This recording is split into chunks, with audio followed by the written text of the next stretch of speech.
नमस्कार दोस्तों, कैसे हैं आप सभी। उम्मीद करता हूं आप सभी बढ़िया होंगे और आपकी पढ़ाई भी बढ़िया चल रही होगी। मैं आपका दोस्त सालन सिंह आज आपको बताने वाला हूं यूपी पुलिस के दोस्तों करीब। जैसे कि मैंने आपको कहा था कि मैं यूपी पुलिस के लिए, कांस्टेबल के लिए एक स्ट्रेटजी लेके जाऊंगा जिसको फॉलो करके आप आराम से 2 महीने 2.5 महीने अपना सिलेबस कंप्लीट करके फिर आप आराम से मॉक टेस्ट की तैयारी में लग सकते हैं।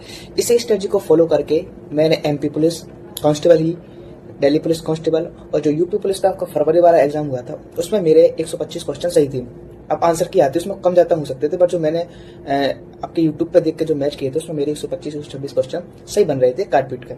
CRPF का ट्रीटमेंट ये 4 एग्जाम में निकाल चुका हूँ इसी स्ट्रेटजी को फॉलो करके, और वही स्ट्रेटजी मैं आज आपके साथ शेयर करने वाला हूँ। इसके साथ साथ मैं आपको फ्री प्लेलिस्ट जो यूट्यूब पे उपलब्ध है, आप आसानी से अपना सिलेबस कंप्लीट कर सकते हैं, आसानी से अपनी प्रैक्टिस वहां से कर सकते हैं, वो चैनल बताऊंगा, उनकी प्लेलिस्ट को भी आपके साथ शेयर करने वाला हूँ। ठीक है, तो उम्मीद करता हूँ कि आप सभी को अपना सिलेबस पता होगा, आप सभी ने फॉर्म भर दिया होगा, आप सभी को डेट भी पता चल गई होगी। एग्जाम डेट 8, 9 और 10 जून, 3 जून में आपका 3 दिन आपका एग्जाम है और 2 पालियों में आपका एग्जाम होना है। आपको सारा सिलेबस भी पता होगा, फिर भी मैं एक बार आपको डिफाइन कर दे रहा हूँ कि आपके कांस्टेबल में 4 सब्जेक्ट पूछे जाने हैं। सबसे पहले रीजनिंग, फिर मैथ, फिर GS और हिंदी। 4 सब्जेक्ट पूछे जाने हैं, मैथ, रीजनिंग, GS और हिंदी।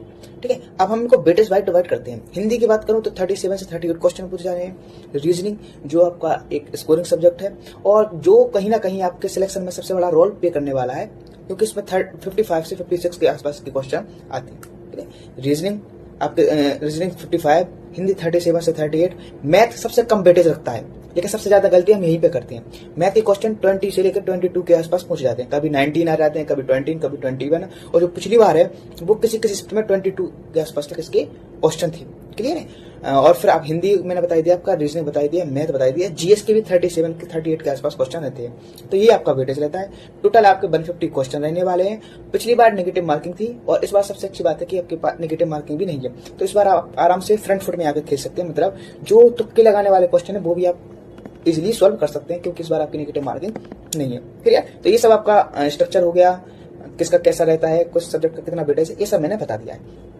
अब बात करते हैं कि स्ट्रेटजी क्या है, हमें तैयारी कैसे करनी चाहिए। तो मैं आपको बात करूं कि आज फरवरी चल रहा है, आज 8 फरवरी है जिस दिन मैं वीडियो शूट कर रहा हूं, और अब आपका 7 से 8 जून के बाद आपका एग्जाम शुरू हो जाएगा। तो फरवरी, मार्च, अप्रैल, मई, 4 महीने आपके पास पूरे हैं। जून, ठीक है, मार्च, 4 महीने आपके पास पूरे हैं। 120 दिन मान के चलते हैं हम लोग। ठीक है, तो आपको सबसे पहले 2 महीने और 2.5 महीने यानी 70 दिन तक आपको सिलेबस जितना आपको सीखना है नया, जितनी आपकी थ्योरी पढ़नी है वो करना है, और फिर लास्ट के 1.5 महीने सिर्फ आपको मॉक टेस्ट और क्वेश्चन लगाने हैं। क्योंकि आप दोस्त कितनी भी थ्योरी पढ़ लो, आपका सिलेक्शन नहीं होगा जब तक आप क्वेश्चन की प्रैक्टिस नहीं करोगे। क्योंकि क्वेश्चन जहां से बनते हैं, थ्योरी वहां पढ़ते तो, बट वो जो क्वेश्चन बीच बीच से पूछे वो थ्योरी आप भूल जाते हो। तो वो क्वेश्चन तभी होंगे, तभी सॉल्व कर पाओगे जब आप क्वेश्चन की अच्छी खासी प्रैक्टिस कर लोगे। तो मैं वेटेज वाइज बताऊंगा कि आपको किस सब्जेक्ट के लिए कितना टाइम देना है। सबसे पहले बात करेंगे रीजनिंग की। रीजनिंग में मैं आपको 2 प्लेलिस्ट देने वाला हूँ। एक मैं वो दूंगा जिसने पहले रीजनिंग कंप्लीट कर रखी है और वो कुछ भूल गया है, या जिसके कॉन्सेप्ट थोड़े से भूल गए हैं या माइंड से निकल गए हैं, तो वो रिकॉल करना चाहता है फास्ट।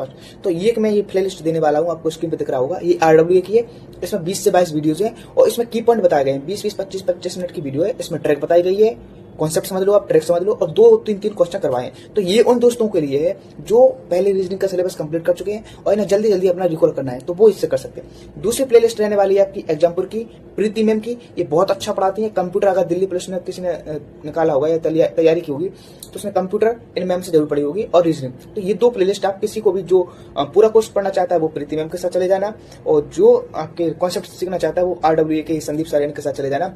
प्लस अगर आपको प्रैक्टिस करनी है तब भी आप प्रीति मैम के साथ या RWA के एक टीचर हैं राहुल साहब, उनके साथ जा सकते हैं। उन दोनों में से कोई भी एक अच्छा लगे तो उनके साथ जा सकते हैं। आपकी रीजनिंग की समस्या सॉल्व हो गई। ठीक है, अब इसके बाद आता है आपका हिंदी। ये वो सब्जेक्ट है जिनमें स्कोरिंग सब्जेक्ट है और ये आपके सिलेक्शन में फायदेमंद होंगे और यही आपका सिलेक्शन करवा पाएंगे। ठीक है, अगर इनमें आपके स्कोर अच्छा नहीं कर पाए तो आपका सिलेक्शन भाई मुश्किल पड़ जाएगा।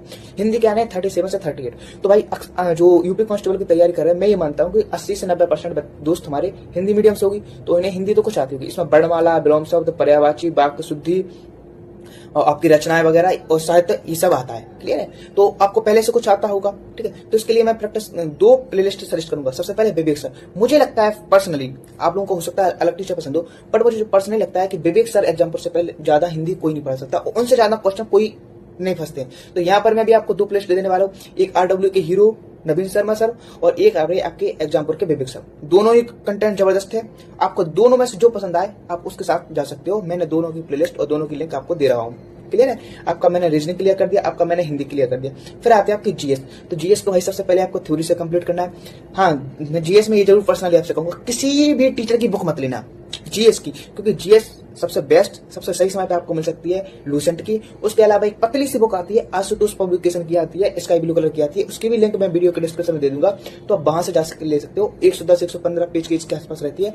उसमें जीएस रहता है, जीएस में पॉलिटी, हिस्ट्री, इकोनॉमिक्स, साइंस वगैरह सारे कुछ क्वेश्चन रहते हैं, तो आप उस बुक के साथ जा सकते हो। क्लियर है? अब आपको क्या बचता है? मैथ। मैथ के आते हैं 20 से 21 क्वेश्चन, तो इसको आपको पूरे दिन कर नहीं देना है। मैंने अक्सर देखा है कि लोग दोस्त, हमारे दोस्त लाइब्रेरी जा रहे हैं, क्या कर रहे हो? मैथ सॉल्व कर रहे हो, 2-2 3-3 घंटे भाई मैथ में दे रहे हो, कोई फायदा नहीं है। मार्क्स वही है, 19-20 क्वेश्चन नहीं आने हैं। तो उससे अच्छा है कि आप रीजनिंग और हिंदी में समय दो, वहां पे आपको कम आएगा। तो मैथ के लिए भी मैं आपको 2 प्लेलिस्ट सजेस्ट करने वाला हूँ। एक आपके RWA के दीपक सर हैं, वो CGL क्वालिफाई हो, अच्छा कंटेंट है उनका, और एक एग्जामपुर के सर हैं, उनका भी बहुत अच्छा कंटेंट है। तो ये दोनों प्लेलिस्ट में आपको जो बेहतर लगे आप वहां पर जा सकते हैं। पिछली बार कट ऑफ गई थी 125, तो इस बार 10 नंबर प्लस करके चलना है, क्योंकि इस बार नेगेटिव मार्किंग नहीं है। और 60,000 वैकेंसी, बहुत बड़ी वैकेंसी थी यार, और मुझे लगता है जो उसमें आउट हो गया तो उसका कहीं ना कहीं जो कॉन्फिडेंस है वो हिल गया होगा, कहीं ना कहीं उसके आत्मसम्मान पे चोट लगी हो, तो वो इस बार बहुत ज्यादा मेहनत करके आएगा। और इस बार सिविल की वैकेंसी 10,000 ही है, तो सभी लोग सिविल में जाने का प्रयास करेंगे। तो इस बार मुझे लगता है कट ऑफ 10 से 12 नंबर बढ़ने चाहिए। तो इन टीचरों के साथ, इन प्लेलिस्टों के साथ आप अपनी तैयारी को बेहतर कर सकते हैं। और भी अगर आपको कोई डाउट हो तो आप मुझे कमेंट में या इंस्टाग्राम पर मैसेज कर सकते हैं, मैं आपको रिप्लाई देने का प्रयास जरूर करूंगा। और दोस्तों, जाते जाते समय एक प्यारा सा कमेंट जरूर करके जाइएगा कि आपको ये स्ट्रेटजी कैसे लगी, इन प्लेलिस्ट आपको फायदा हो रहा है या नहीं हो रहा है। जब तक के लिए जय हिंद, जय भारत।